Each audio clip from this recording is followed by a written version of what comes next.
And thank you everyone so much for joining us. Karen, did you want to start with any statements on this slide and then I can introduce the learning bar? Good afternoon, everyone. Welcome. We are going to have an engaging discussion this afternoon. Brenda and Tyson, we're going to introduce in a few minutes. We're so happy to have two very great, courageous Canadian leaders with us this afternoon to talk about that literacy focus, but especially what it takes to lead that work and how to really create change. So we're looking forward to having almost like a panel discussion, I'll say, and so glad to see so many people joining us today. So over to you, Simon. Thanks, Karen. If you'd like to go to the next slide there, I just wanted to begin with a little bit about the learning bar and our vision.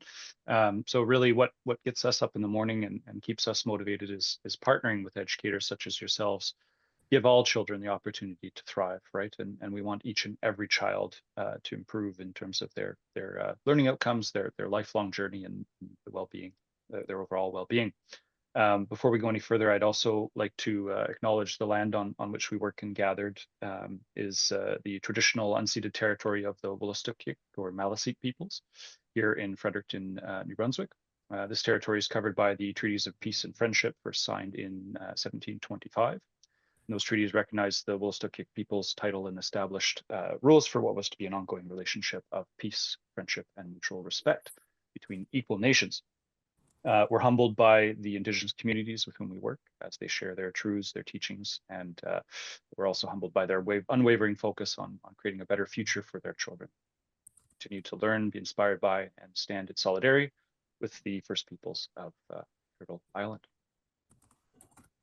Back to you, Karen. Awesome. Thank you, Simon. And so happy to have some of the Learning Bar team with us today. And I don't know if there's anyone else who wants to do an introduction, but we're happy to be here and happy to move on if that's the plan. We really want to focus this afternoon on leadership and the work that it takes systematically and as school leaders, division leaders, district leaders, when you are trying to lead change. And so in this case, we are going to focus on the Confident Learners work we've been doing, the literacy focus in early literacy work, and what that takes to really drive that change. So we know as leaders, when you accept that big responsibility of taking a leadership role, you're going to make a difference. And I always go back to this quote that what we want to be, self-reflecting on and really thinking about is what kind of leader will we be? So what kind of difference will we make? And this afternoon, it's my pleasure to work with two leaders who really understand their impact and know that their daily activities, their daily decisions, how they reflect, how they engage, has made such a difference in their systems and the work that they're doing. So that's where our focus is going to be this afternoon, trying to give you some tips, some barriers we've discovered, and some ways that you can just take a moment this afternoon to really think about and reflect on your own leadership and where that success and those challenges lie. So we're going to look at what it takes to build long-term sustainable literacy focus in a system. Throughout Canada, throughout North America, there is still a lot of work to be done around early literacy. We know that long-term work takes time to build, and it takes a lot of consistency. And so when we think about leading those changes, leading that consistency, not letting go of things, what does it take from a leadership perspective, that lens, to really stay the course? We're going to hear about some roadblocks, challenges, and definitely successes with our two leaders that are joining us this afternoon, recognizing they're both leading systematic change and what they're seeing as those opportunities, but also the places where they've really had to dig in and see some challenges. Lastly, we always like to leave our webinars with you with what can you do next? What are some steps you could take? What might be something quite immediate that you could do within your own system? And again, lots of time for personal reflection, asking questions, and just that time for yourself, I guess I'll say, for professional learning as a leader. So my name is Karen Power. I know I've met a lot of you before. I work with the Learning Bar doing leadership development work. I come from New Brunswick. I was a teacher, vice principal, superintendent there in the Moncton area. My whole career was in school district. Well, it was 2, it was 4, it was 15. It's called Anglophone East now. It's all the same school district in the Moncton area. That's Louisville Middle School, where I was very proud and privileged to be the principal for 5 years. And we did a lot of turnaround work there, and then was asked to do it as superintendent of our district as well. I've been working as a school improvement coach, a leadership consultant and coach since 2012, pretty much full time. And my husband Wayne's off fishing right now in New Brunswick. That's his favorite thing to do. A military parent of Elizabeth, my daughter, and her husband Brian. And my daughter Sandra lives in Newfoundland. She calls herself a baby lawyer, so that's where she is and what she's doing. I've been lucky enough to co-author a few books on leadership with some great people, and just love still doing this work, and getting to work with the 2 people that you're meeting today has been a real privilege. So I will probably turn it over to each of them now to introduce themselves. So Brenda, we'll start with you. And I know that I could introduce you, but I think you probably can do a better job yourself. Thanks so much, Karen. Good morning, everyone. My name is Brenda Gabriel, and I am the Superintendent of School Operations with the Athabasca Dene Education Authority. When Karen was listing her life as far as her roles, I think all of us have been through most of those roles. I started as a teacher, moved into school administration, vice principal, principal, stayed a long time in education, and then moved into some private consulting when I retired back in 2013. And then I unretired about 4 times. And so I find myself doing amazing work in a world that I can't speak high enough of.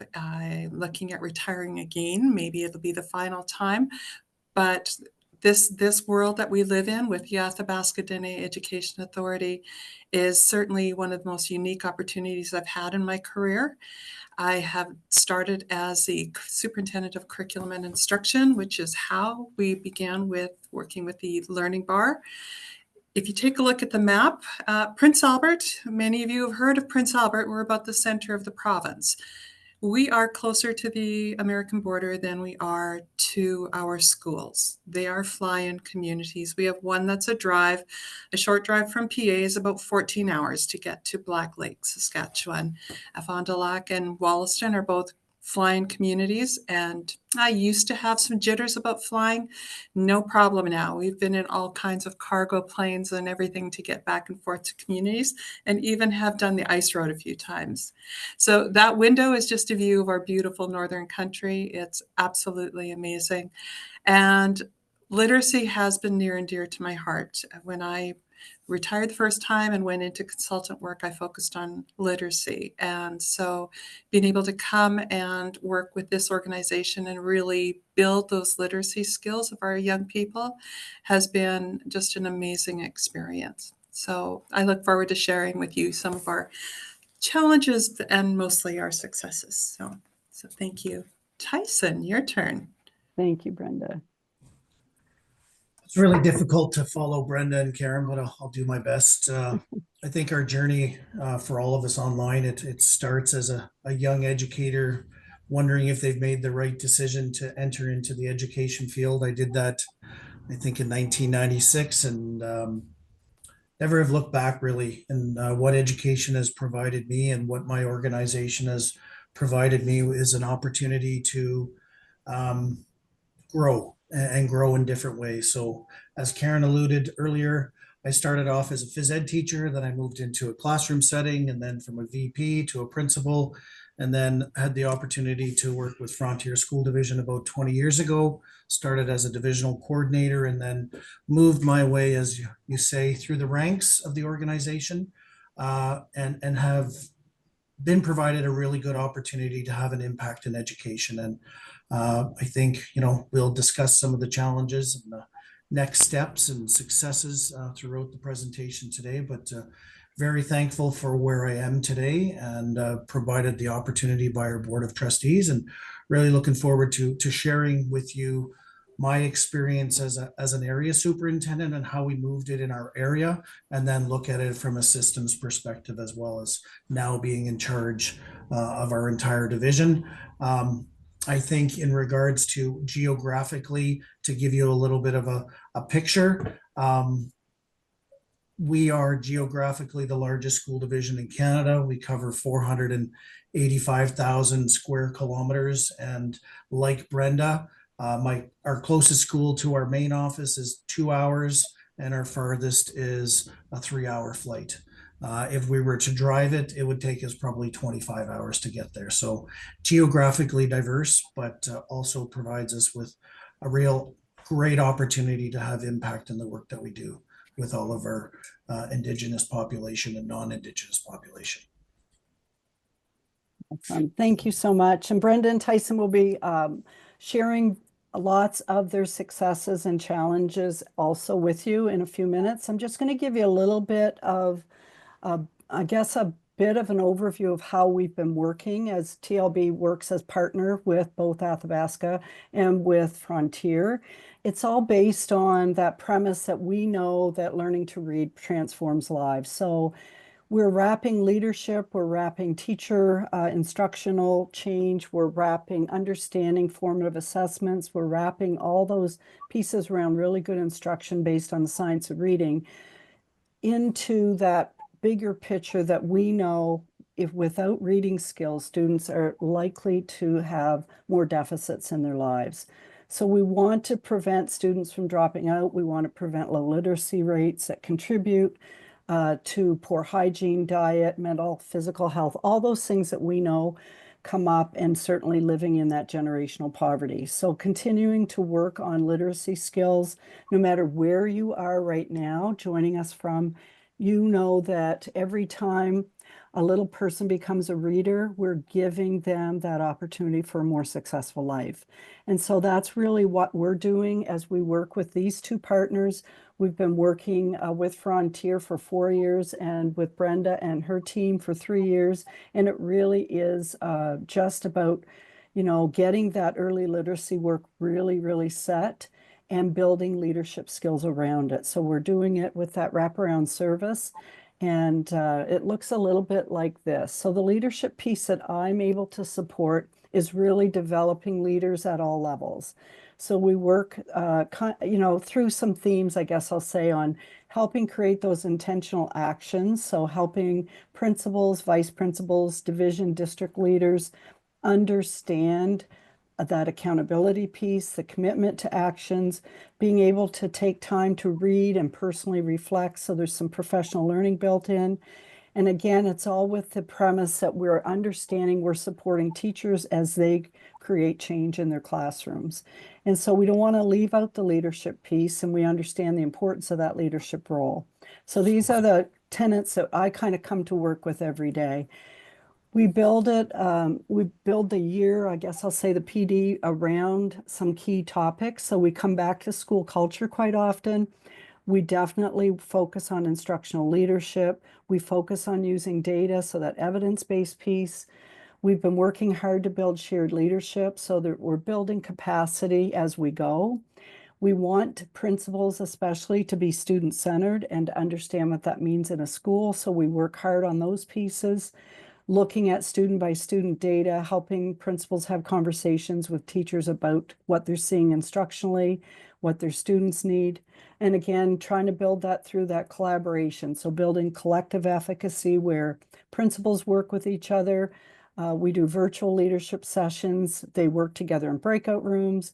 We do individual coaching and have a lot of time for them to think about, what it is that they want to change in their conversations in their own leadership work. So I'm summarizing a ton of work that's done, but the time and personal commitment of leaders is important. So we do expect principals to attend leadership development sessions. We expect them to take part in leadership coaching. We expect them to be students of the learning. And at the same time, we're developing professional learning communities within their schools. So they're supposed to understand that role they have in leading that collaboration or being a participant in it. And then we use a lot of progress monitoring through our data to help principals and division district leaders understand the real story, what's happening in those classrooms, and what are those great conversations we want to have. So I'm kind of giving you a summary of where I come into the picture with the learning bar. And in both of these, ADA and Frontier, it's just been an absolute pleasure to work with Tyson and his team and Brenda and her team, because they're committed leaders who are participating, they're attending, and they're having the right conversations. And so all the work that we're doing obviously starts with really strong leadership at every level, and we want to continue to build that capacity. So what I'm sure about, really good reading instruction is that we're basing our work on the science of reading, the science of teaching. So teachers are expected to learn more about this, to practice. But again, the leadership is really critical. So we need strong leaders to be able to support teachers' learning, to support from a systems place, the time that's needed, and obviously to support with the training that's needed. And so we work through those pieces, as well as providing, as I said, a progress monitoring tool. We nickname it PARA. It's Phonics Advantage Reading Assessment.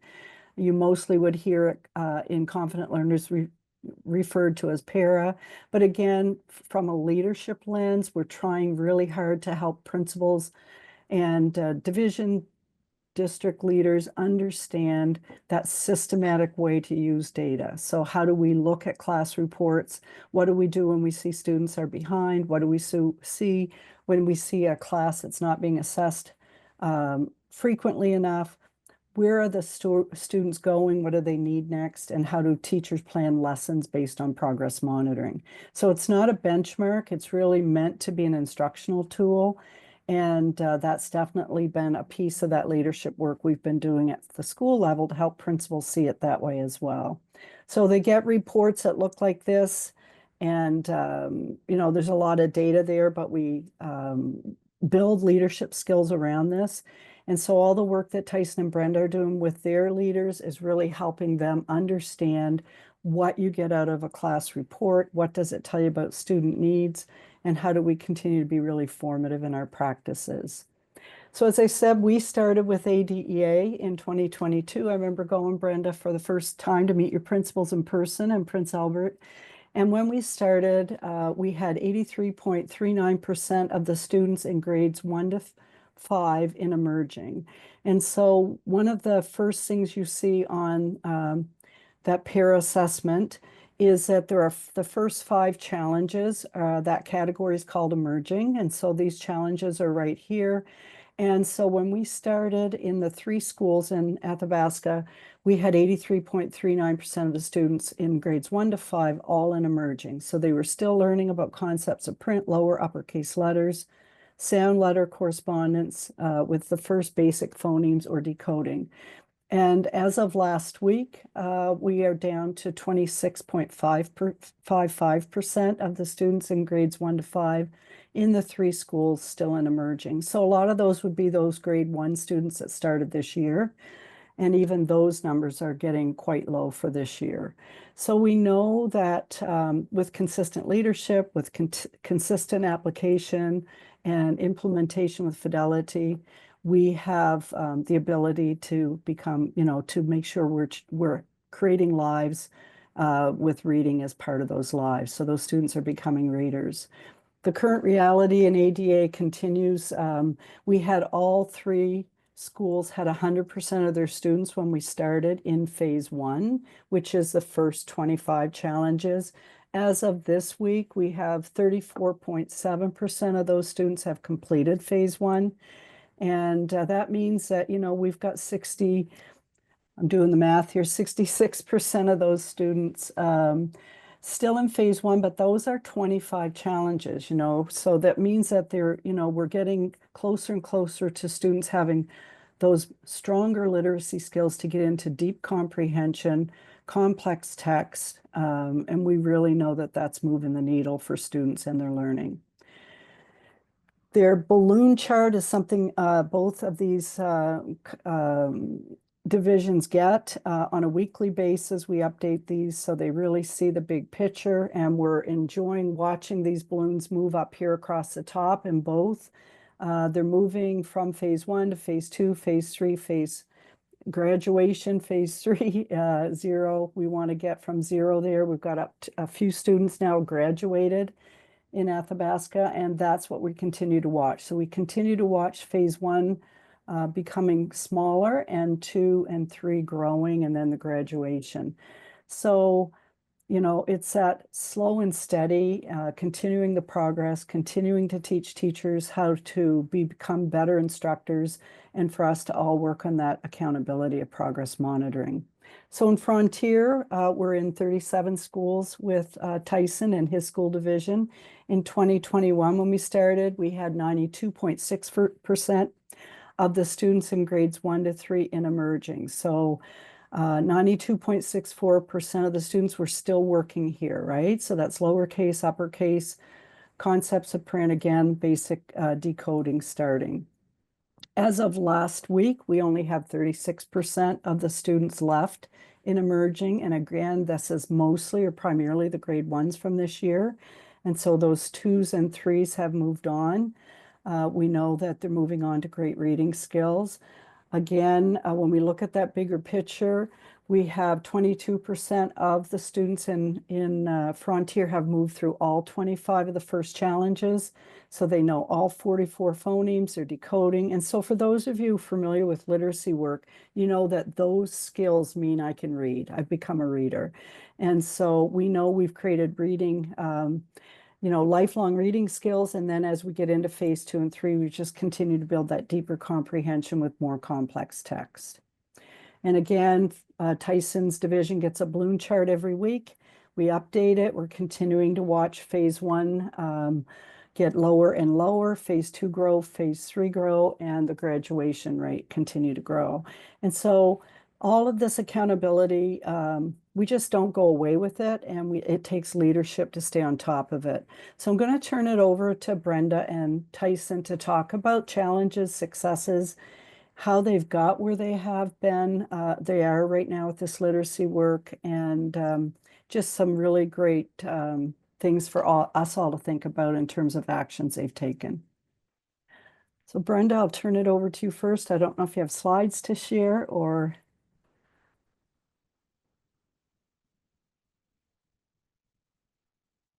Oh, I think you're muted, Brenda.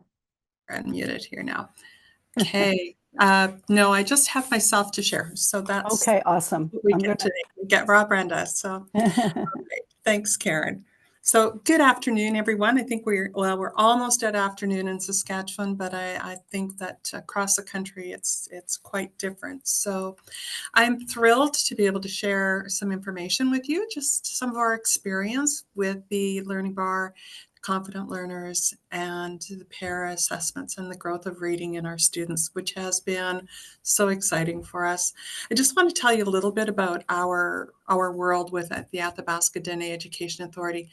I think a little bit of laying some groundwork for you to understand not just where we're located, but how we're located as an authority. So back in 2019, there was a transformation agreement signed between the communities, First Nation communities of Black Lake, Fond du Lac, and Hatchet Lake.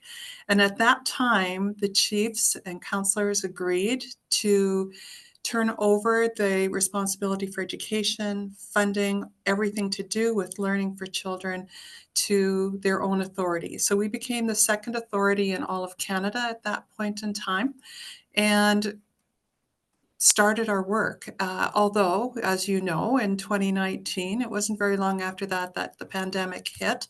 And so we worked really hard to try to build some structure to provide some learning support. But following the pandemic, we knew our students were going to be behind to start with. We had done some preliminary assessments prior to that. And at that time, I came on as a literacy consultant working with the organization to try to kind of see where we were. Where were our students? Where were our staff? Where were the resources? So we gathered information, I put it together, and we discovered that when our students get back, we're going to have many, many delays in learning. We already have great delays in learning. We have students who weren't reading at all. We, all the way up into our middle school and high school, students who were very weak. So we really needed to find something that would help us to focus our work. We also were dealing with staff and communities who weren't quite sure about the authorities. So we had to build our own culture. We had to work to get support from all parties involved. One of the biggest factors that we have that impact us in growing learners and filling classrooms is that of hiring teachers. And I know that's everywhere. But to bring teachers into remote communities, it's often really difficult to keep them with you. We can do everything that we can in order to prepare them for what that environment will look like, and give them a taste of those world. But until they actually get there and live there, because everyone who comes from the South will come with homes, with families in their own communities, what they're leaving behind. And so it's usually a temporary piece. Well, that temporary piece really poses some challenges when we are trying to build programming in schools, particularly something like our Confident Learners program, because the consistency of staffing certainly works to benefit the students and benefit the staff. What we found was each year we were turning over staff in our elementary end. And you would have noticed that we are not just grade 1 to 3, which is how the program is initially established. Our students grade 1 to 5 participate in the program. And it's based on that data that Karen shared with you earlier, where we didn't have any students out of phase 1 in all of grades 1 to 5. And most of them were still in the emerging phase. When we look at that 83.9%, we're looking at well over 4,400 students still in that emerging level. Our schools are average attendance. Our elementary school in Wollaston has 255, and then our other two schools are K to 12 schools, and those schools are roughly, one is 375 and one is 475. And then we have a high school in Wollaston at about 380. So we have healthy numbers in the schools, which means we should have healthy staff in the schools. Our healthy numbers in the schools are still not where we need them to be. And I do understand that many places have had a difficult time bringing students back into school following the pandemic. That's a long time ago in our world, actually. So we have been working really hard to get students in, and we're happy having 65% of our students attending on every given day, because there was a time when we had 5% or 10%, and that wasn't that long ago. So trying to support teachers when we have teachers coming and going, and trying to support classrooms when you have 10 students out of 20 or 5 out of 20 does make it challenging. And so we have had to look at many supports for the teachers, and I'm going to share those with you as the successes. So just keep in mind that all of these challenges we've had have led us to where we are today. So when we can't find teachers in our schools, we actually use teacher aides, teacher assistants, and we work with them to build their skills and get them prepared for that classroom. But they are teacher assistants. They don't have that professional background. So at the school level, we have established literacy catalysts for our students from grade 1 to 5. Those are professional teachers whose sole responsibility is to work with classroom teachers, mentor, model, collaborate, co-plan, co-teach, to build those literacy skills in the classroom and build those skills with the teachers. That has been indeed one of the biggest keys to our success, is having a professional teacher whose sole responsibility and enthusiasm and love for learning is in that area of literacy. And they are indeed making an incredible impact. Training and building capacity at all levels. So when we first started, we focused on our teachers. We wanted them to know how to administer the program. And a big part of what we do is reflect. We ask ourselves why a lot. Why is there no movement? Why, now we're looking into data and why are these students not moving when the other students are? And how come these assessments haven't been completed in an extended period of time when we're looking to have regular assessments? We analyze data, and at first it was just those of us in lead positions in the program that were analyzing it. We realized that we can't make that difference all by ourselves, and that we really needed to bring our administrators on board. Now, our administrators, many of them have masters in Indigenous studies and Indigenous languages, not so much in instruction and curriculum. So they are local people. They are people who were tapped on the shoulder because they were leaders in their school as teachers and stepped into the role with great pride to serve their community. So giving them the additional support, working with them became our mandate. And working with them as leaders in the school with Karen, it has made an incredible difference. We have monthly PLCs that run for 3 hours for our leaders. And we don't have an excessive number of leaders. We have 8 leaders between our 4 schools that come together to work. And these are people who are very isolated before our authority. They only focused on their own school, and now they are part of a greater team that are really working together really well. So not only do we retrain our teachers each fall in all of the competent learner skills, we retrain our administrators. Even though we don't have a turnover, it's a reminder that our commitment to literacy is continuing. And so everyone should remember it, but sometimes it seems like we're saying things for the very first time. So the administrators are trained on the Competent Learners Suite. They are also trained very much so in data interpretation and application. We spend a lot of time on that, and I know that conversations that not only I have with administrators, but that Karen has with administrators, and that our director has with administrators and other superintendents have, are focused on the data that we get from the confident learners, from that para assessment when the students are moving through the skills that they have. The commitment to the integrity of the program needs to be addressed occasionally at all levels, and that's very honest. We need to remind people that this isn't just once in 3 years, and then it's going to go away. This is the way we support student learning. This is how literacy is going to be taught in our schools, and how we will have our students to be successful readers and be successful and able to do whatever they want when they're finished school. So we do need occasional reminders for everyone at every level, just to make sure that they know we're all on the same page and we're all staying on that same page. Student attendance and absence, I've alluded to that already, is a concern, but so is staff absence in our communities.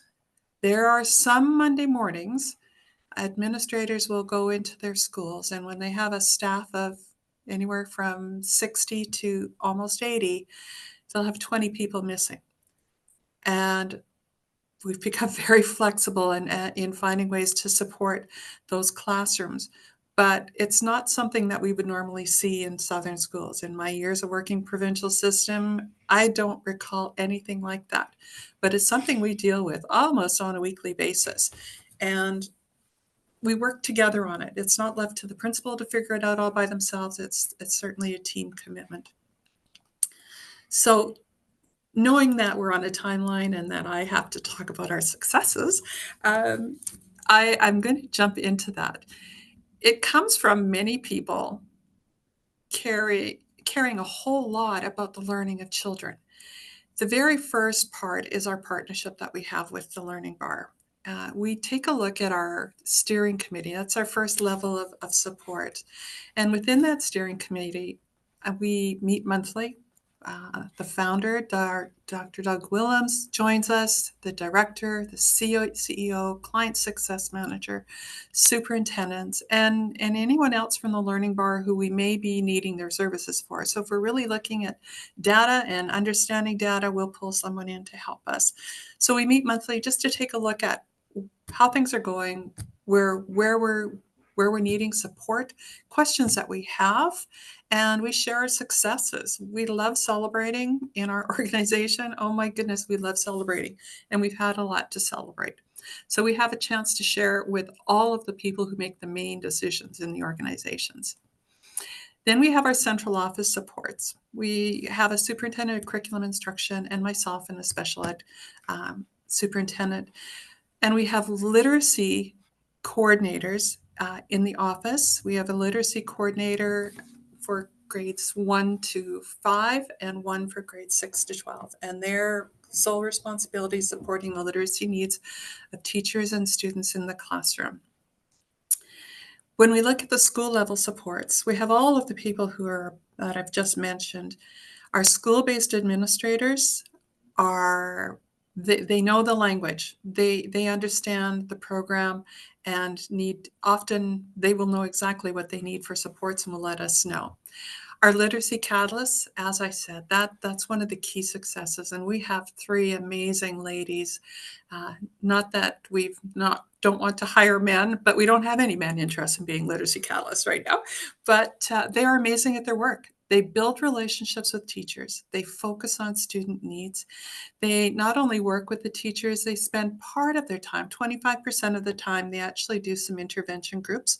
They have an education assistant who works directly with them, and they provide some additional reading support in group levels. Our teachers participate in weekly online PLCs.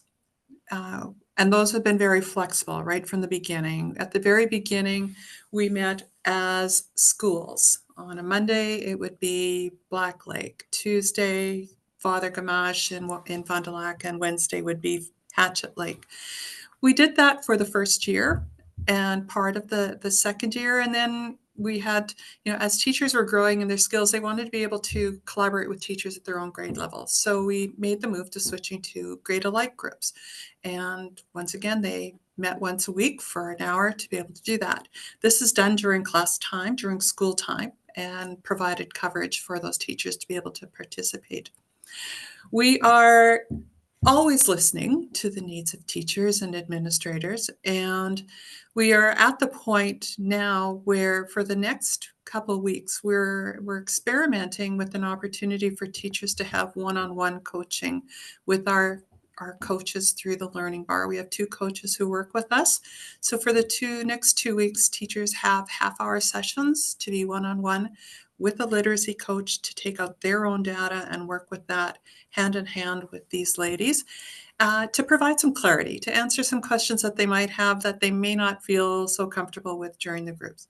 And we'll see how that progresses. We'll see how the teachers receive that and how well they are utilizing it in the classroom. And then we'll revisit our PLCs and see where we want to go from there.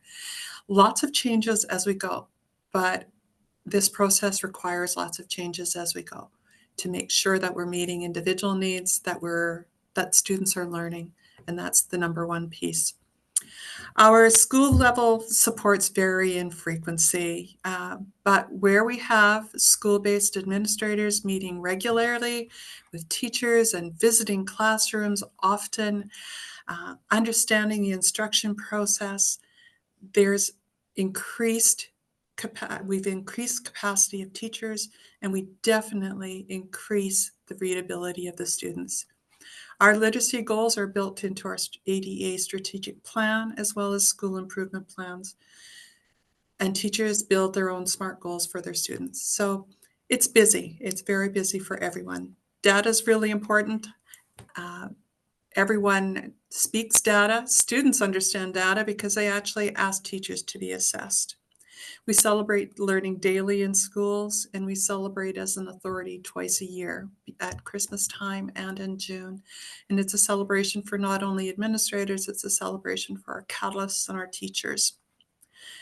Schools that make the greatest gain add to their environment. We have one school who has added their own in-school PLC, which has made a difference. They meet with individual teachers weekly so that they can make sure that assessments are being done. They're monitoring data on a regular basis, and we're certainly seeing great growth within that school.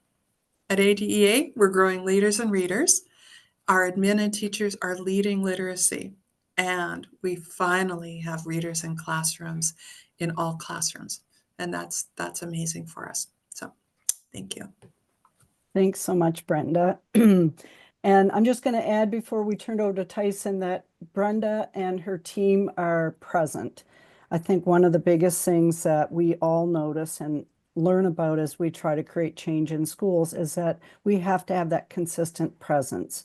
You have to have people who are showing up as well, who come to the meetings, who participate, who ask questions. Brenda never hesitates to do any of that.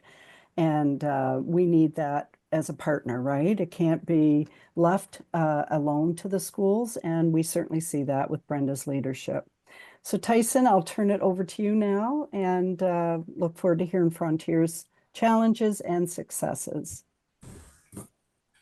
So I'll give you a little bit of background, everyone. Again, thank you for your time this afternoon.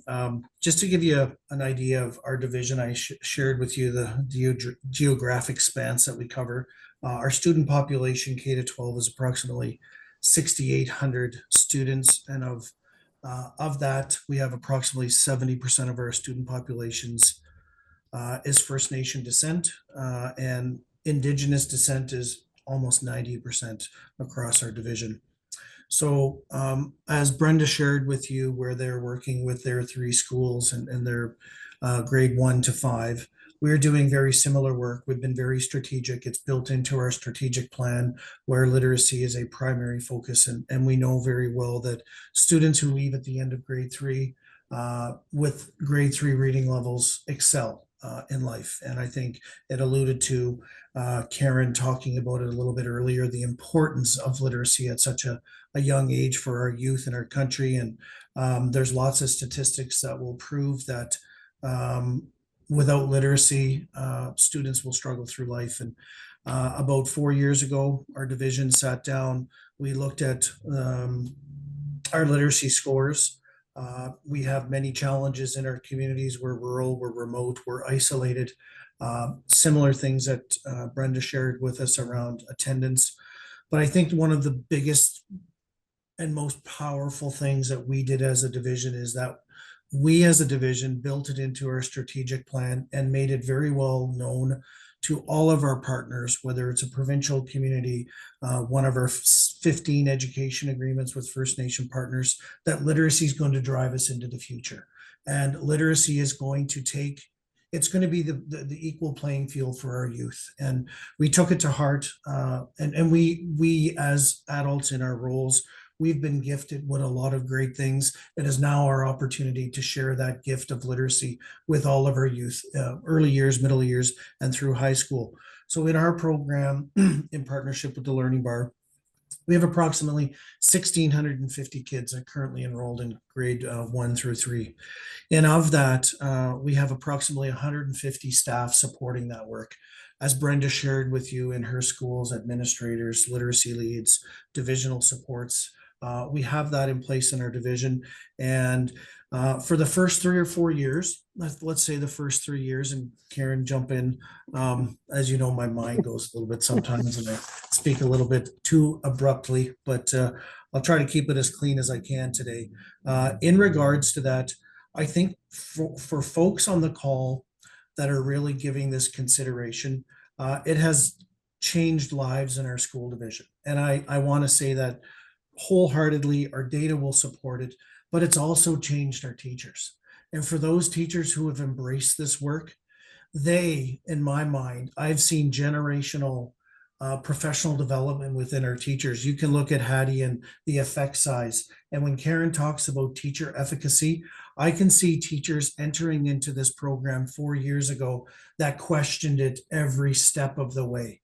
And once whether I, in my previous role as an area superintendent, could sit down with those teachers in those schools and really drill it down to a real grassroots way, in which if you had kids in your class, you would want to make sure that they are equipped with the very best tools to ensure their literacy success. And when you boil it down for people, you can't ignore that. And it's a fundamental right for our kids to have literacy and to have it presented to them in a way that they can succeed. And that success comes at various levels. Our teachers need to understand what the work is about. And I think through that growth, and I would say that's one of our challenges through the beginning years of this, is teachers truly understanding why we're doing the work and how to implement the work. And there was a struggle for a period of time where teachers really struggled with doing the work in the classroom. And that started with data analytics. And a lot of our teachers had a very difficult time analyzing the para when they would get their weekly updates, whether it was a bubble chart or they were looking at their para, truly understanding how that implements or how that impacts learning and how they could address learning. And the beautiful part about the para is that you can pinpoint where every student is and you can provide instruction no matter if you have 10 kids or 20 kids in your class. You can pinpoint where the focus needs to be, and that is through regular assessment. And one of the things that is very important in this work is the regular assessment that our teachers are doing with students so they can have those data-driven dialogues with their collaborative once a week. We have, I think next year, we were just doing this today, I think we have 14 collaboratives with multiple schools and multiple teachers that will be happening on a weekly basis next year. I think right now we have 16 collaboratives happening weekly with multiple schools and teachers involved in that. But I think at the end of that first year, a year and a half, once teachers understood the data, it really empowered them to really strive for excellence with their kids. And I've seen it in some of my previous schools, in my previous role, where I had parents breaking down crying in front of their administrator because their students were actually achieving, and they were achieving a literacy goal. They were achieving that and they were surpassing that. And this not just the work that we've done. I think we had a couple of schools that I will say the communities were highly affluent, and they thought, what our kids, they don't need this work. They don't need. When we utilize the work of the learning bar and utilize confident learners, even those students and schools, more particularly, thought their kids were at level, they were able to identify gaps in their students' learning that we could address and specifically address. And we were able to move those students through all of the different challenges and get them to competency or accelerated literacy skills very quick. And I think that was one of the biggest things that we could bring back to our principals, to say it doesn't matter what challenges you have in your school. This is a approach to literacy that supports all learners, whether they're a struggling learner or they're an advanced learner. One of the other really important things, as we talked about, is in supports and successes, is about 10 years ago, for those of you know who Pete Hall is, he's done a lot of work around school-based instructional support. And we made it very clear at the onset of this that we would look at how do we support teachers at the school level in implementing this work. So many of our larger schools, and in this project, we have schools that have a handful of kids in the project based on their school size, and we have other schools that have hundreds of kids in this project. I believe one of the many successes that we've experienced is that we have put the resource in the school to support teachers where they have somebody that they can reach out to, they can walk down the hallway. And if that person is not there, attendance is always an issue, like Brenda said. We have people in our area offices, and we have a really strong assistant superintendent that leads this work. And I really want to focus for those folks on the call that you need to have divisional or school district support at the high level to ensure that work filters down into the folks in the classroom.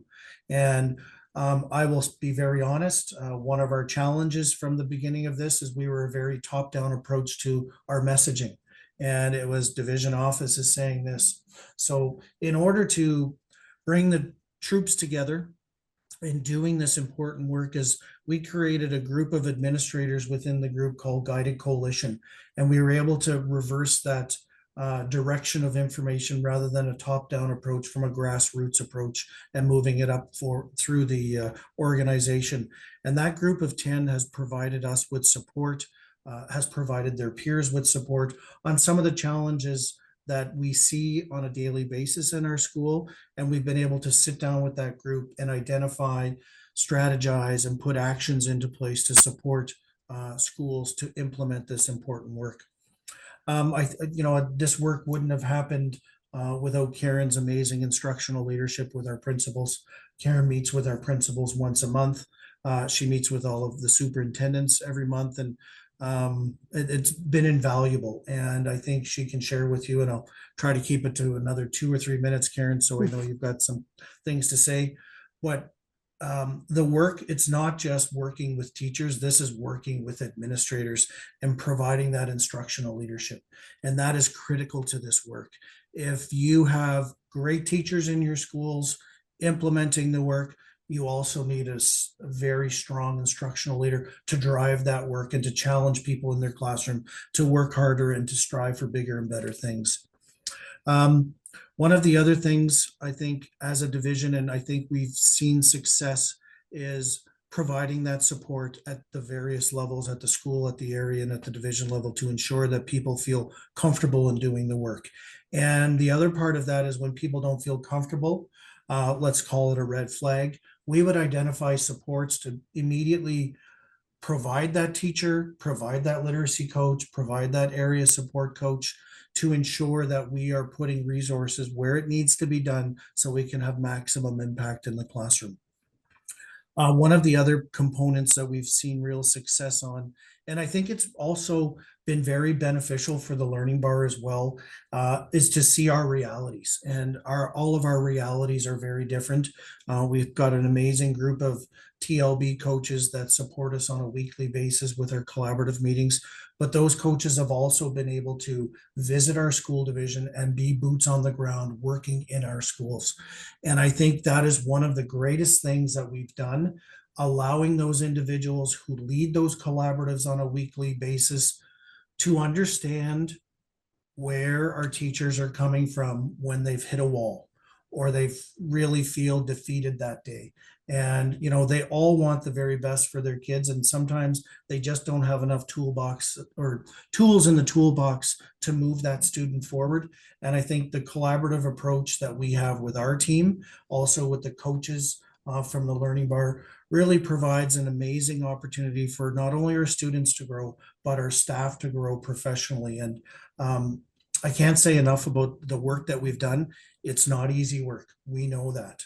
And I know some of our teachers hopefully wish that the work would go away, but I don't think that we can be, we need to really reinforce the message about the importance that those kids have the inherent right. And most importantly, we in leadership and we as teachers have an inherent right to pass on that gift of literacy to students.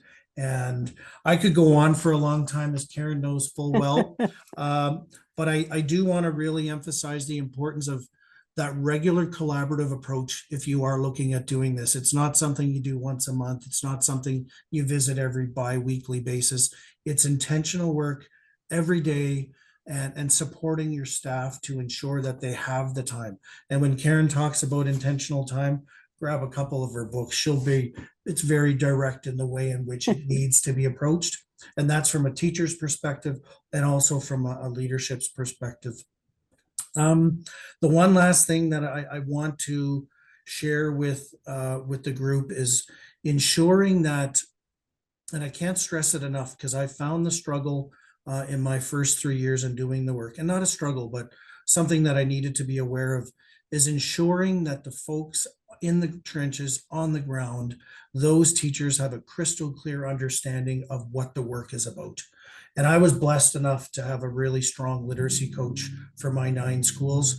And when there was a teacher that did not have that support, I could say, and I'll drop some names, Erica, I need you to go to this school and support this teacher. And then she would be there the next day or zooming them in to navigate through some of those challenges. And that support is needed. And if it is not in place, you will struggle. And you need to have both of your feet in the water to do this important work. And if people want to reach out after the fact, I feel no problem in reaching out, Karen, share my info, and I can really dive into it a little deeper. But that's kind of it in a nutshell for us from Frontier. Awesome. Thanks so much, Tyson. I think, for everybody to get a good sense that this work doesn't go away. And I know from both of you that's been hard sometimes to keep your foot on the gas pedal when there's been perhaps teachers or there's just that belief that we're going to go away. This work's going to stop. I'm not going to have to keep working hard to improve my craft. And we know that that's taken strong leadership at the school level. It's taken lots of leadership at the authority and the division level. And that is probably one of the hardest things when you're doing first order, third order change. You have got to keep your foot on the pedal and stay with it. So for both of you, understanding where you're at now, there were times in that first year and times in the second year and times in the third year, it would have been easy to take your foot off the pedal. But knowing that you are where you are now and not letting up, I think teachers start to really see the consistency. And when they implement with fidelity, they're creating those opportunities for kids to read. So it's just an absolute pleasure to work with both of you. And I want to leave a couple minutes for any questions. I know we're going to run out of time here. Simon's going to cut us off here in a minute. But would happily have some questions in the chat if there's anything anybody would like to ask. I'll give everyone a moment there. If you're typing your question, feel free also, if you'd prefer, I can unmute you if you'd like to ask your question verbally, just send a chat. But myself, I just want to say thank you to Tyson, Brenda, the leadership teams, and all of the educators at both ADEA and Frontier for their contributions and help in strengthening the learning bar and confident learners in particular. Right, really value the input and feedback and collaboration that we've been able to build there with both of you, your teams, and really couldn't have done it without you.